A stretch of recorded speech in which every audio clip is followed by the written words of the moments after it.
วันนี้จะให้เทศนาให้สาธุโยมหน่อยใหญ่ประสานพรทรงให้โยมได้อยู่เย็นขอให้ปราศจากเวรฝูงมัวภัยเวรขอยืบเขียนยามาพานในเสื่อนบาทเลิศเจ้าขอให้ฟวงขยุมเท่าตาละกะหน่อยนุ่มสมมุญาติพี่น้องของเท่ากัวสุคน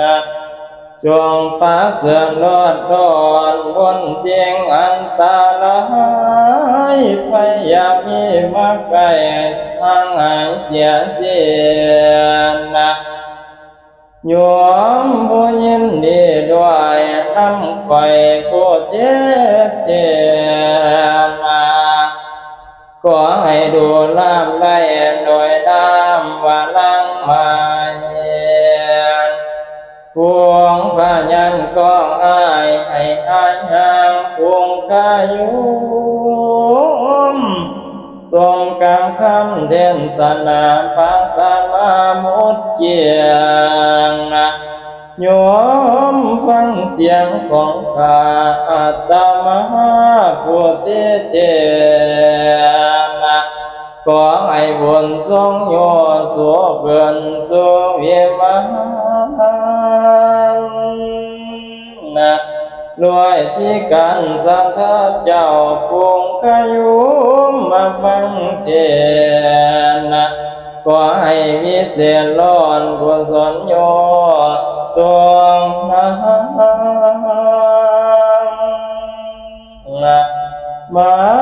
งธรรมคำนี้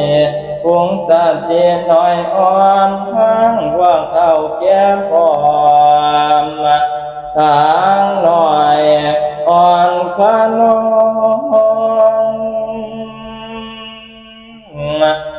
ขอ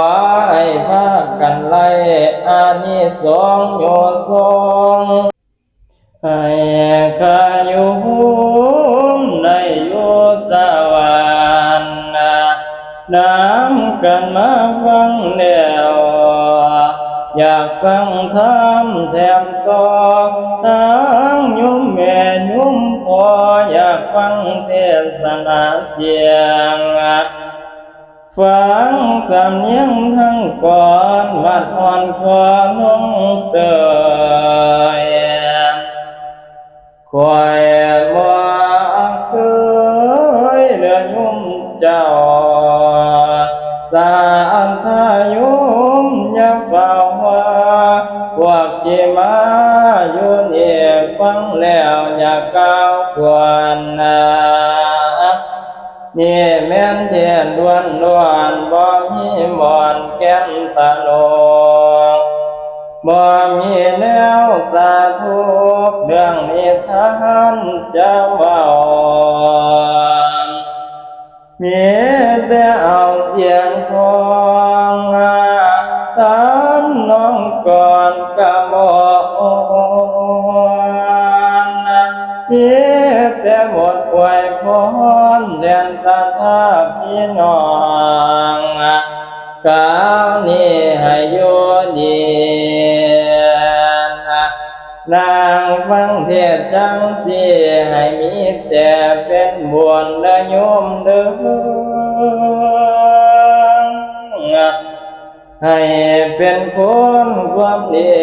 อย่าสมเอทั้งหาย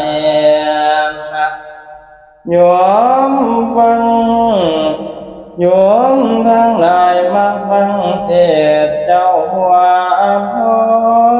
ยบุญทรงทั้งหมู่เด็กนุ่มน้อยคือลามว่าลังการตัวซ้ำสานให้มีแต่ความสุขอย่ามีเลยความทุกข์ให้เสื่อมบานทั้งบ้าน กราบทั้งหลานเด่นดอนให้สมพรไขว่ามานั่งจ้องป้องกาหลอกหาพรขออย่าไล่เลือดอ่อนสวัสดีมีใสพร้อมไปเถิดทานมากินทานหลอกวันนี้ให้มีแต่ความดีก็อย่ามีเหตุอายไกลไกลบัวขายุ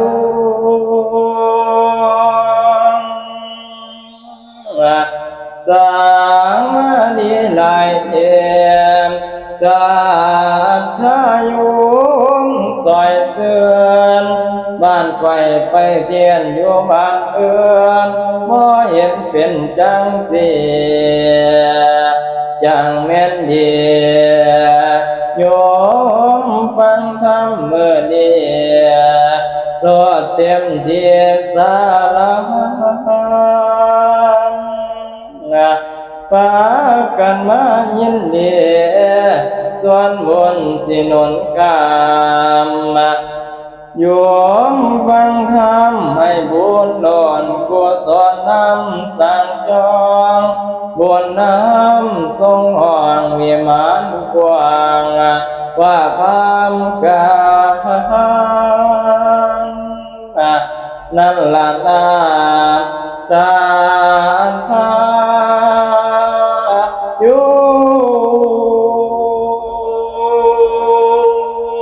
โอ้